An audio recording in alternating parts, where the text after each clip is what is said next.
నమస్తే, welcome to news AP. Kothapeta నియోజకవర్గంలో సార్వత్రిక ఎన్నికల పోలింగ్లో సోమవారం స్వల్ప ఘటనలు మినహా ప్రశాంతంగా జరిగింది. ఆత్రేయపురం మండలం తెలుగుదేశం పార్టీ అధ్యక్షుడు గబ్బర్ సింగ్పై వైఎస్ఆర్ కాంగ్రెస్ పార్టీ కార్యకర్తలు దాడి చేయడంతో స్వల్పంగా గాయపడ్డారు. ఆలమూరు మండలంలో అక్కడక్కడ ఉద్రిక్త పరిస్థితులు ఏర్పడటంతో పోలీసులు ఇరు వర్గాలకు నచ్చచెప్పి పంపేయడంతో వివాదాలు సద్దుమణిగాయి. కొత్తపేట నియోజకవర్గంలో ఎక్కువ చోట్ల ఈవీఎంలు మొరాయించడంతో పోలింగు గంటన్నర ఆలస్యంగా మొదలైంది. సీఐ ఆంజనేయుల ఆధ్వర్యంలో పోలీసులు అన్ని గ్రామాల్లో పర్యటించి అవాంఛనీయ సంఘటనలు జరగకుండా బందోబస్తు నిర్వహించారు. నియోజకవర్గంలో అనేక చోట్ల ఇరు పార్టీల మధ్య ఘర్షణ వాతావరణం నెలకొనడంతో ఎమ్మెల్యే అభ్యర్థులిద్దరూ బండారు సత్యానందరావు, చిర్ల జగ్గిరెడ్డి కార్యకర్తలకు సర్ది చెప్పి పంపివేయడంతో అనేక చోట్ల ఘర్షణలు సద్దుమణిగాయి. కొత్తపేట నియోజకవర్గంలో రాత్రి 10 గంటల వరకు సుమారు 79% పోలింగు నమోదైనట్లు తెలుస్తోంది.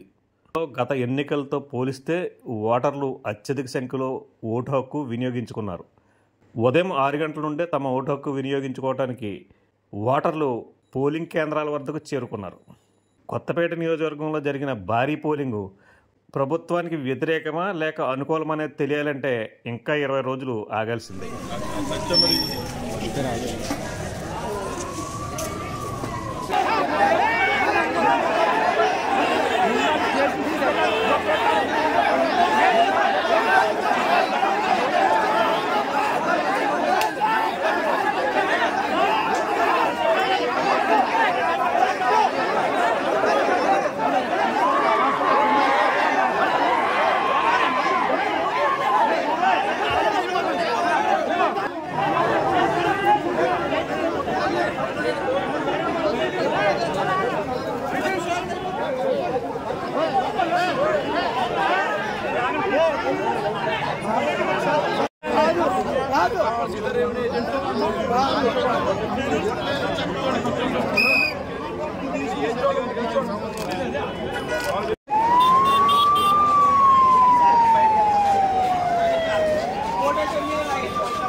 స్టేషన్ పరిధిలో 144 సెక్షన్ అమలులో ఉన్నది.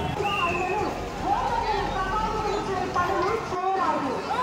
స్టేషన్ వద్ద వినియోగించడం, ఎస్ఎంఎస్లు పంపడం చేయాలి మరియు విధానంలో